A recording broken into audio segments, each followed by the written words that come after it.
Bad trip na nga si Stephen Curry, Jimmy Butler, pati na rin si Draymond Green sa nangyayari dito nga sa team ng Golden State Warriors.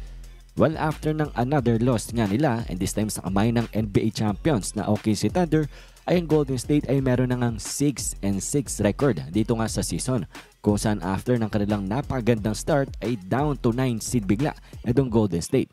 At sa post-game interview nga ay hindi na napigilan nila Steph, Butler, pati na rin ni Draymond ang kanilang mga sarili at nireal talk itong team ng Golden State Warriors. Kung saan dito ngay sinabi ni Stephen Curry na kapag nga daw kayo ay nakakaranas ng pagkatalo ay you start to look around, sisilipin ang inyong team at titingnan nga daw kung ano ang issue. Ang mismo mga sinabi ni Steph, when you lose, you start to look around and try to figure out what the issue is. Kumbaga alamin nyo nga kung ano ba ang problema at ano ang hindi magandang nangyayari sa inyong team. And well, ito ay very simple lamang na pagsasabi ni Stephen Curry ng kanyang sama ng loob.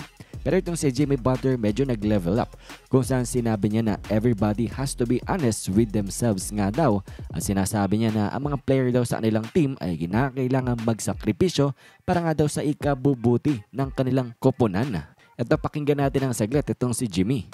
Everybody might have to sacrifice something. I can't tell you what that sacrifice might be for every individual. Maybe different for every individual. Every single night. It's gotta get back to winning. And well, pagdating nga kay Draymond Green, abay real talk na talaga. Wala na ngang pagtitimpe itong si Green at sinabi nga itong mga bagay na ito. Pakinggan natin siya. I think everyone has a personal agenda in this league. But you have to make those personal agenda work in the team confines. And if it doesn't work, then you kind of got to get rid of your agenda. Or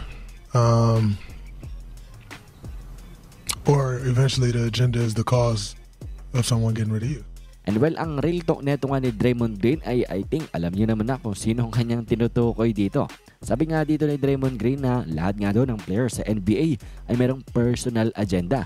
Pero you have to make sure nga daw ng iyong personal goal or personal plan sa season ay dapat daw under pa rin sa ginogol ng inyong team. Kumbaga ang iyong personal goal sa loob ng court ay dapat hindi nakakahadlang dito nga sa goal ng inyong team na manalo nga ng mga games. Kung saan sinabi rin dito pa ni Draymond Green na kapag nga daw yung iyong personal agenda ay nag-overboard na kumbaga or hindi na nga umakma sa team plan ninyo, abay baka ito nga daw ang maging rason na ikaw ay matanggal sa inyong team. And well, ang mga reply nga dito ng mga Golden State Warriors fans ay ito nga daw si Jonathan Kumingan or sinasabi ng iba ay baka daw si Brandon Podziemski. Pero ang alam nga natin ay lahat sila frustrated. Itong mga star player ng Golden State Warriors, umpisa kay Stephen Curry, sunod naman ay si Jimmy Butler, sunod ay si Draymond Green, ay lahat nga sila ay bad trip na. Hindi nagugustuhan ang nangyayari sa Golden State Warriors na ngayon ay number 9 nga sa Western Conference.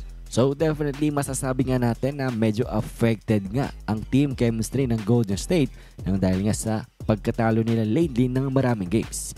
Pero kayo, ano bang masasabi nyo patungkol nga dito sa mga sinabi ng mga star player nila Curry, nila Butler, pati na rin ni Green? Komento nyo lamang ang inyong mga opinion.